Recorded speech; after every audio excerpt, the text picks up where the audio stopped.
Stock market के सामने 5,000 रुपए लिए खड़ा एक नौजवान लड़का कैसे इस 5,000 से 8 बिलियन की एक नेटवर्क खड़ा करता है। कहानी है डिटर्मिनेट्स और पेशेंस की। ये कहानी है राकेश झुनझुनवाला की। Mr. Jhunjhunwala. Here are the big bull Rakesh Jhunjhunwala. Rakesh Jhunjhunwala से बढ़िया आदमी कौन है? The big investor Rakesh Jhunjhunwala. What makes you buy a stock and what makes you sell a stock?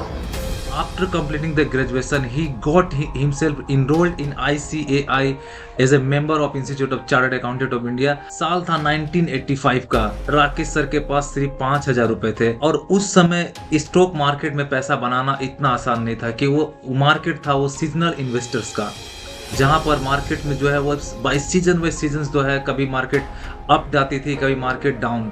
ऐसे में एक नए इंसान को इस मार्केट में स्टेबल कर पाना अपने आप के लिए एक बहुत बड़ा चैलेंज था, लेकिन उन्होंने इस चैलेंज को एक्सेप्ट किया।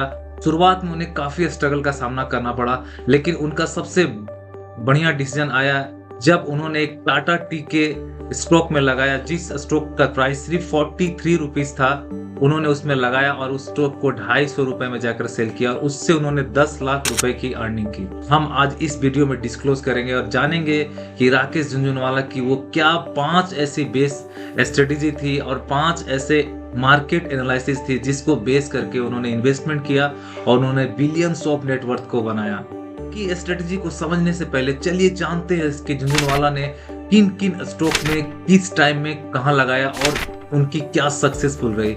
सबसे पहले उनका सबसे बड़ा इन्वेस्टमेंट जो था वो था टाइटन कंपनी में। टाइटन कंपनी में 2006 के आसपास में उन्होंने जब इन्वेस्टमेंट की थी तब उसकी प्राइस थी मात्र 2 से 3 रुपए की। जब टाइटन पे लोग हंस रहे थे उस समय उन्होंने टाइटन में इन्वेस्ट किया और वो ये उनका सबसे बड़ा corner stock of his portfolio था। टाइटन के साथ साथ उन्होंने जो है लुपिन, क्रिस्टल, ऑटोबिंदो फार्मा और रेलिस इंडिया जैसे स्टॉक्स में उन्होंने इन्वेस्टमेंट किया।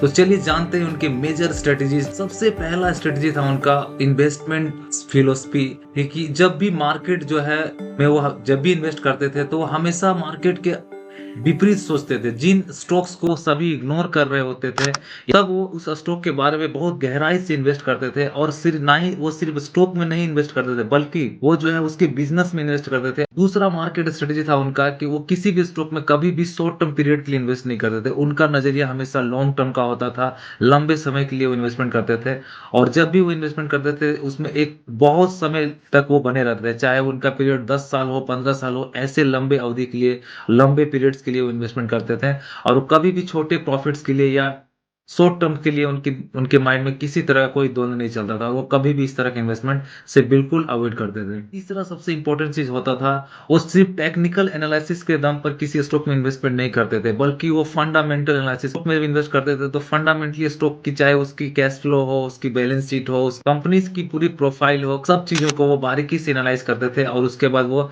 स्टॉक्स में इन्वेस्ट करते थे। चौथा और सबसे इंपॉर्टेंट उनकी जो स्ट्रेटेजी थी वो थी पैशंस एंड डिसिप्लिन। जो सबसे बड़ी और सबसे मूल इंपॉर्टेंस थी उनके उनके जितने भी इन्वेस्टमेंट डिसीजन में वो उनका था पैशंस और डिसिप्लिन। वो हमेशा जानते थे कि मार्केट में को बिना समय टाइम दिए कभी भी पैसा नहीं बनाया जा सकता। पांचवा और सबसे आखिरी चीज था कि वो कभी भी किसी टिप्स के पीछे नहीं भागते थे और कभी भी वो किसी दूसरे की बताए हुए स्ट्रेटेजी या दूसरे की बताए हुए स्टॉक्स को प्रीफर नहीं करते। वो खुद का रिसर्च करते थे और हमेशा वो ट्रांसपेरेंसी के लिए जाने जाते और हमेशा वो ट्रांसपेरेंट चीजों में को देखते थे। हम लोग समझते हैं कि सिक्योरिटी एक्सचेंज और बोर्ड ऑफ इंडिया जो है वो उसको ट्रांसपेरेंसी मेंटेन करनी चाहिए, लेकिन उनका मानना था कि हर एक इन्वेस्टर को अपने स्टॉक में अगर वो इन्वेस्ट कर रहे हैं तो उन्हें अपना खुद का ट्रांसपेरेंसी के लिए रिस्पॉन्सिबिलिटी लेनी चाहिए और खुद उन्हें समझना चाहिए कि जो भी स्टॉक में वो लगा रहे हैं वो कितना ट्रांसपेरेंट है, क्या कंपनी ने सब चीजें डिस्क्लोज की है, कोर्ट केसेस हो गई, उस पर आने वाले इफेक्ट्स हो गए, कंपनी के मेजर प्रोजेक्ट्स हो गई, कंपनी का क्या क्या रिसेंटली क्या क्या मूवमेंट्स है, वो सब चीज एनालाइज करते थे। तो दोस्तों ये था मार्केट झुनझुनवाला की कुछ इंपॉर्टेंट 4 या 5 ऐसे स्टेप्स जिसे आप अगर अपने लाइफ में फॉलो करते हैं और अगर आप स्टॉक मार्केट में एज ए इन्वेस्टर अगर आप घुसते हैं और इन चीजों को अपने इन्वेस्टमेंट स्टाइल में से इनबिल्ड करते हैं तो you will be A successful investor. लंबे समय के लिए एक अच्छा आपको रिटर्न दे सकता है और आप भी वेल्थ क्रिएट कर सकते हैं मार्केट में।